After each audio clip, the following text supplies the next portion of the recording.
Bienvenidos a la asignatura Antropología Sociocultural de la Música. En esta primera clase tenemos un tema: explorar para crear música. Y el objetivo nuestro es que al final de la clase podamos interpretar para entender la propuesta de que la cultura musical también se compone de posibles alternativas y se compone de posibles desviaciones. De esta manera, vamos a tomar prestado un pensamiento de Sir Rabindranath Tagore. Sobre mi mesa, dice él, tengo una cuerda de violín. Es libre. Retuerzo uno de sus extremos y responde. Es libre. Pero no es libre de hacer lo que una cuerda de violín se supone que hace: música. De manera que la sujeto a mi violín, la templo, solo entonces es libre de ser cuerda de violín. Esta cita la hemos tomado como epígrafe para nuestra clase del libro de la profesora de Antropología y Sociología en la Universidad de Rice, en Houston, Texas, Mary Ellen Goodman, en su libro El individuo y la cultura, conformismo versus evolución, que es sumamente aplicable a la música porque tanto ella como nosotros iniciamos nuestra tarea intelectual citando a Sir Rabindranath Tagore con su idea sobre la música aplicada en la cuerda de violín. Por lo tanto, análogamente y parafraseándole al libro de Goodman, preguntamos en torno a un añejo problema: ¿hasta qué punto puede el músico determinar su propia acción? El objeto de nuestro curso, entonces, es explorar antropológicamente esta añeja pregunta siempre vital. Y el antropólogo de la música ve al hombre sin cultura como la cuerda de violín sin montar, algo mudo e inerte. El hombre más la cultura adquiere las propiedades de la cuerda cuando está colocada en el violín. Ahora tiene voz y casi un alma. La cuerda, por maravillosa que sea en sus posibilidades, nunca puede lamentarse o cantar a voluntad. No puede tener autonomía. Su destino está en las manos del aprendiz o del maestro. El hombre dotado de cultura, preguntamos nosotros, no es más que una cuerda en el violín, ni más libre, ni con mayor determinación. Pues esto nos lleva a tratar del conductismo radical y del determinismo cultural en la música. En casos extremos, como el de los conductistas radicales en psicología y el de los deterministas culturales en antropología, se desecha la posibilidad de autonomía del músico. Con Skinner, el psicólogo conductista, tenemos que cuando el individuo siente estar ejerciendo su libertad, de hecho, dice Skinner, está sufriendo una ilusión. Es la ilusión que puede vivir el músico, nos advierte. La afirmación de Skinner puede desembocar en la siguiente tesis conductista radical: una vez que la cultura musical ha aparecido, el artista se convierte permanentemente en un peón de esta fuerza irresistible creada por la tradición musical de sus antepasados. Si Skinner nos manifiesta esto, tenemos a Gordon Allport. Gordon Allport, que ha escrito muchos libros relacionados entre la psicología y la antropología.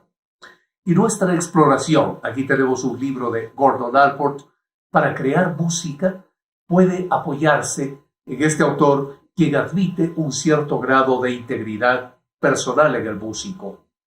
En su libro La personalidad tenemos esta idea, y en este libro La naturaleza del prejuicio desarrolla todo lo que significa los estereotipos, los prejuicios acerca de lo que nosotros podemos investigar en antropología musical, pues bien, esta exploración nos hace reconformar y trascender las formas de nuestro mundo.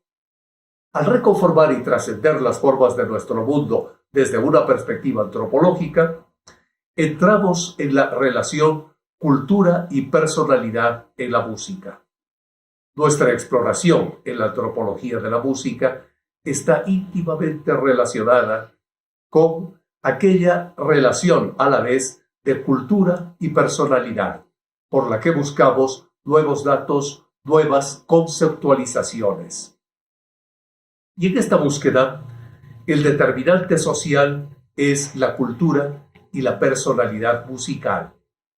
Nuestra exploración antropológica nos lleva a interpretar la conducta del músico y el influjo que recibe del medio social, de ese influjo que ejerce sobre el músico tanto con sus solicitaciones cuanto con sus determinaciones. En efecto, en el campo social se encuentran los estímulos, las barreras, los modelos que posiblemente condicionan la acción del músico, que probablemente van a construir de alguna manera y van a condicionar también a la acción del músico, que probablemente contribuyen también a la construcción de su ser y que le permiten un anclaje sólido en la realidad.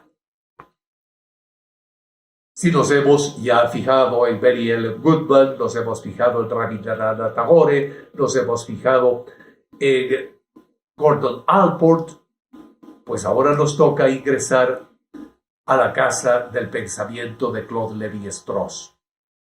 Claude Lévi-Strauss, antropólogo muy conocido, que nos habla de la música como metáfora. La música como metáfora para el estudio de hechos culturales.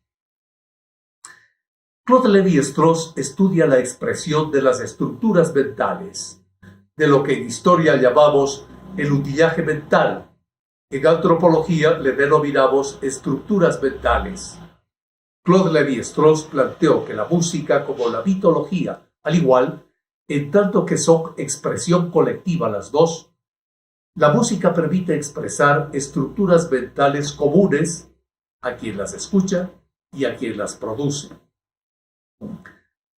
Así, nosotros tenemos que la música, como metáfora cultural, según Lévi-Strauss, le otorga una relevancia especial a este arte. Le otorga una relevancia a la música, y esto se entiende porque Claude Lévi-Strauss fue músico y a la vez descendiente de ancestros musicales, pero no le tomó al arte de la música como objeto de estudio antropológico, sino como metáfora para el estudio de hechos culturales. Esta es la gran diferencia que nosotros podemos encontrar en Claude Lévi-Strauss. No es un objeto de estudio antropológico la música, sino que es una metáfora para el estudio de hechos culturales, porque según Claude Lévi-Strauss, la música se vuelve un elemento esencial para la comprensión y el análisis de cualquier sociedad, porque se convierte precisamente en una metáfora cultural. A la música, la metáfora le transforma fundamentalmente en un lenguaje. Este lenguaje permite la persistencia de prácticas, permite la persistencia de valores y sentidos de pertenencia social.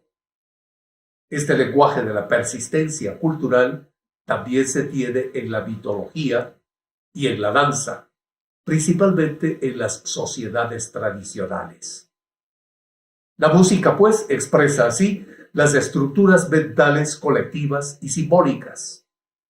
El lenguaje de la persistencia cultural transmite a través de generaciones la memoria colectiva musical. Por esta razón, Lévi-Strauss propone que la música posibilita intervenir y expresar las estructuras mentales simbólicas. Aquello nos lleva a examinar, a explorar los campos sociales de la música. Podemos explorar también la música como aquel elemento muy vinculado al ser humano que permite poner en juego y descubrir campos sociales. Es decir, nos permite la música entender, descubrir estructuras y relaciones sociales. De tal manera que la música, como toda manifestación sociocultural, no solamente consiste en un código simbólico, sino en prácticas sociales influenciadas, estructuradas por los diferentes campos sociales que conforman a toda la sociedad. En el campo social político, el campo social económico, el campo social religioso, etc.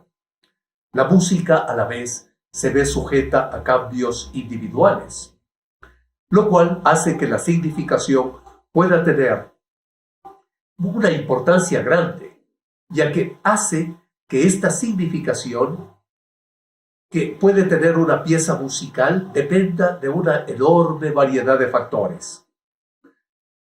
Por lo tanto, la música debe ser considerada antropológicamente en su eficacia social. Podemos explorar, pues, los postulados estructuralistas de la música considerada en esta eficacia social. Los postulados estructuralistas de la música no se limitan exclusivamente a un aspecto simbólico o a un aspecto estético en esa función cultural, sino que se ubican en un plano antropológico, es decir, que consideran a la música en su eficacia social entendida como la construcción de sentidos de pertenencia social e histórica. Esa es la idea. Por ejemplo, recordemos la tradición del blues y del gospel en Estados Unidos de América, que permitió la consolidación de una cultura con la identidad negra, que dio lugar a una tradición religiosa con características propiamente estadounidenses, basada en aquella tradición cultural negra, en esa tradición musical, y este es el caso de la música en la Iglesia Bautista Negra norteamericana y en las iglesias relacionadas con Pentecostés estadounidenses. Esas tradiciones musicales y dinámicas sociales pueden ser un campo de estudio para comprender las dinámicas sociales en un momento determinado, pero también sirven para rastrear sus orígenes y sus transformaciones, para entender las modificaciones que las sociedades han tenido en su historia. En la medida que esas estructuras mentales y sociales se vuelven explícitas al expresarse a través de la obra musical. Ya que hemos tratado de Claude Lévi-Strauss, que lo encontramos en un libro, pues, bastante grueso, también hallamos a John Blackie. John Blackie nos habla de la relación entre la experiencia musical y la experiencia humana. Nos preguntamos con Blackie, ¿a la música se la debe tomar exclusivamente como una mera actividad estética o de esparcimiento, a la cual no se le reconoce función ni relevancia alguna? Esta es una pregunta. Si revisamos los textos antropológicos clásicos, ¿qué encontramos al respecto? Pues encontramos la música como un epifenómeno cultural. Malinowski, Evans Pritchard, Boas, Turner, entre otros, parece que consideran a la música principalmente como un epifenómeno cultural que podría ser explicado en otros niveles, dicen Malinowski, Evans Pritchard, Boas, Turner. Posiblemente por ello, hasta el primer cuarto de nuestro siglo XXI, no ha sido tan usual encontrar parámetros metodológicos definidos ni marcos teóricos conceptuales que desde la antropología cultural y sociocultural, es decir, desde la antropología estadounidense y desde la antropología británica, son dos grandes ramas de la antropología, pues podamos explicar, definir marcos teórico-conceptuales que permitan la comprensión de la actividad musical. Exploremos entonces a la música como tema social. A la música se la puede explorar más allá de la expresión acústica y estética, destinada al esparcimiento y a la diversión, que esa era la cuestión que nos poníamos hace 3 minutos.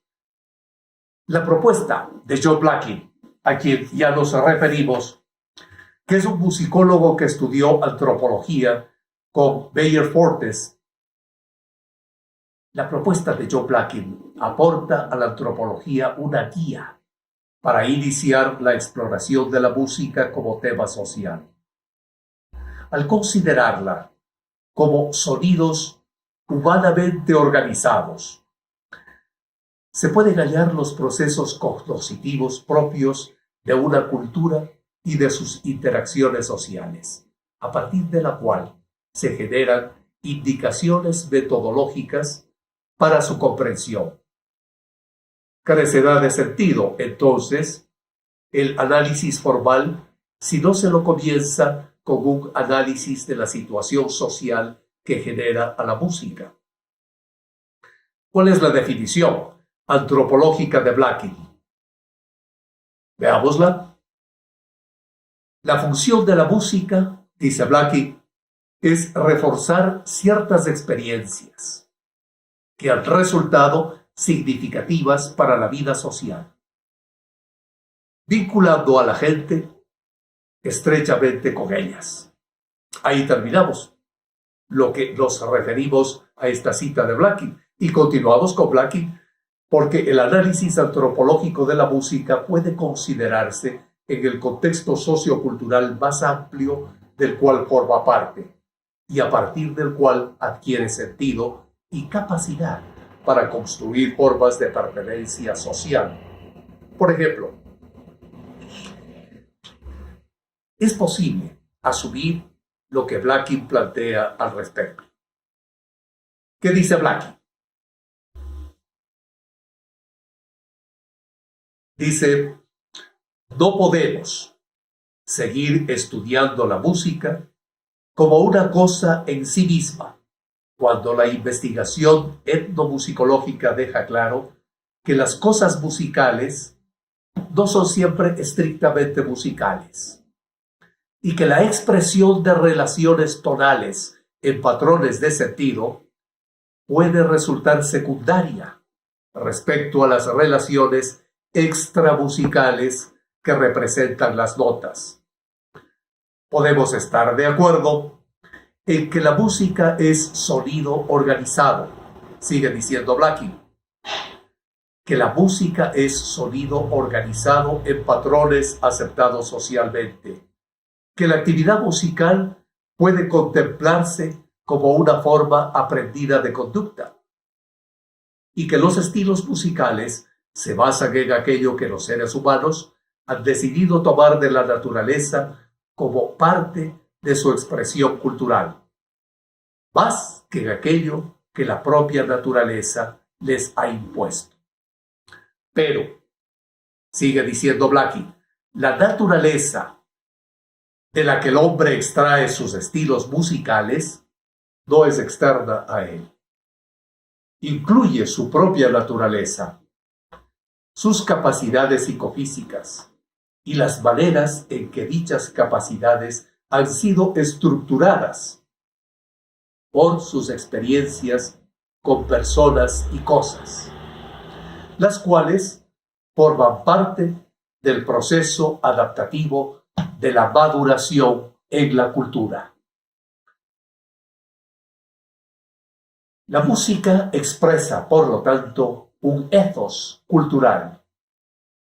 La música expresa aquel ethos cultural cuando es aceptada por una colectividad, es decir, cuando es reproducida interpretada, creada, de acuerdo con los valores, con las expectativas, con los intereses y con los principios culturales y estéticos de esa comunidad, los cuales efectivamente pueden modificarse con el tiempo y con ellos los parámetros de la obra musical. Otra vez, leámosle a Blackie cuando manifiesta algo sobre Stravinsky. Es que Stravinsky hacía música étnica. Se le oye precioso. Pues bien, Stravinsky expresó, dice Blackie, esto con su característica perspicacia, al escribir a propósito de su propia música étnica.